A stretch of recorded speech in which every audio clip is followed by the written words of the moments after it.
nggak sih ngerasa kayaknya harapan tuh udah hilang aja gitu, pas kenyataan nggak sesuai sama yang kita mau? Nah, hari ini kita mau coba bedah sebuah renungan singkat tapi dalam banget tentang gimana caranya nemuin lagi harapan itu, bahkan pas lagi susah-susahnya. Oke, kita mulai ya.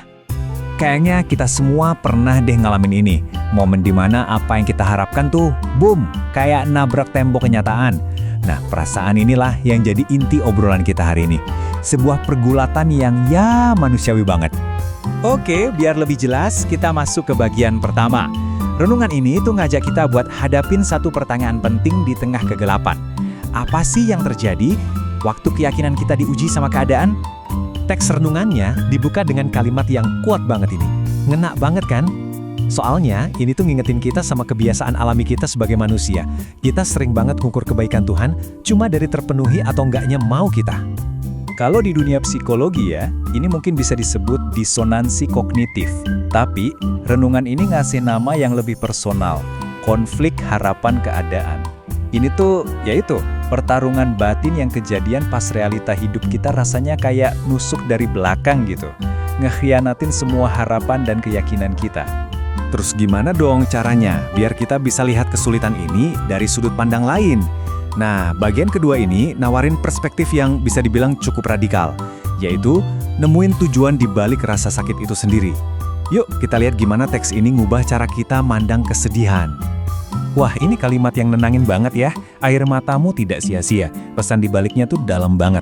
Penderitaan kita tuh bukan sesuatu yang acak, yang nggak ada tujuannya. Renungan ini mau bilang kalau setiap air mata, setiap rasa sakit, itu tuh bagian dari cerita yang lebih gede. Ada artinya, walaupun mungkin sekarang kita belum bisa lihat. Cara teks ini ngubah ceritanya tuh keren banget. Prosesnya gini, dimulai dari titik paling bawah, yaitu kita ngakuin dulu apa yang rasanya hancur. Terus dari situ, kita diajak buat ambil satu langkah iman. Buat ngelihat serpihan-serpihan itu sebagai bagian dari sebuah kisah yang indah. Sebuah cerita yang pada akhirnya emang ditulis buat kita. Oke, sekarang kita ngomongin tantangan yang mungkin paling berat buat banyak orang, soal waktu. Kenapa sih pertolongan itu nggak datang sekarang? Nah, renungan ini nyebutnya konflik lini masa. Jadi ini soal bentroknya antara jadwal versi kita sama jadwal yang lebih besar. Di sini kelihatan jelas banget kan perbedaannya. Di kolom kiri, itu lini masa kita. Maunya semua serba instan, mendesak, pokoknya harus sesuai rencana. Nah, di sisi lain, ada perspektif dari teks ini. Sebuah proses yang diatur dengan sempurna, yang seringnya nggak kelihatan sama kita. Dan butuh banget kesabaran. Intinya tuh ini guys, ditunda itu bukan berarti ditolak. Waktu rasanya bantuan datanya lama banget, itu bukan berarti kita dilupain. Justru menurut renungan ini, itu tandanya ada sesuatu yang lagi disiapin dengan jauh lebih teliti. Ya, kayak pengrajin yang lagi ngebentuk mahakaryanya, butuh proses. Oke, jadi kalau kita emang harus nunggu, pegangan kita apa dong di tengah ketidakpastian ini? Nah, bagian keempat ini ngebahas soal jangkar kita di tengah badai, yaitu sebuah janji yang gak akan pernah berubah. Dan ini dia jangkarnya. Keadaan di sekitar kita bisa berubah-ubah, perasaan kita bisa naik turun, jalan di depan mungkin kelihatan gelap banget. Tapi renungan ini ngingetin kita akan satu hal yang konstan, yang gak berubah, yaitu kasihnya. Inilah fondasi yang gak bakal goyah, gak peduli sekencang apapun badainya. Jadi pas renungan ini bilang tetaplah percaya, itu tuh bukan cuma kalimat penyemangat kosong. Ini ajakan yang spesifik banget. Sebuah panggilan buat kita percaya sama sesuatu yang konsisten. Buat jadiin itu jangkar di tengah lautan ketidakpastian hidup. Oke, sekarang kita sampai di bagian terakhir yang bakal nyambungin semuanya.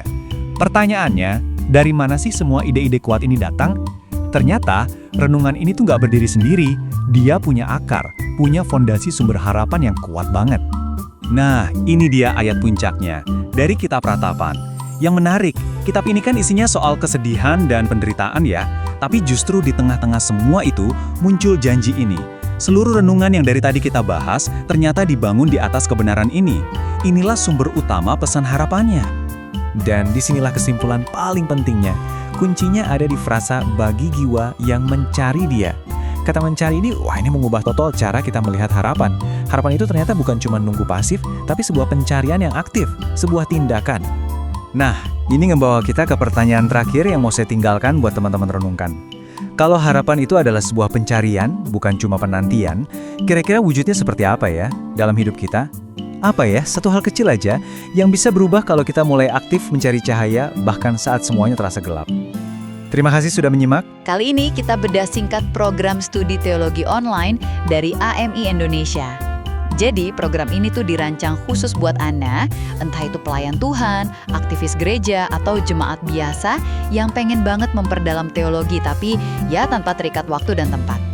Oke, langsung aja, ini 3 hal penting yang perlu Anda tahu. Pertama, soal aksesibilitasnya. Ini tuh bukan program buat kalangan elit atau pendeta aja loh. AMI Indonesia sengaja bikin ini supaya siapapun, benar-benar siapapun, bisa ikut memperdalam iman dengan gampang.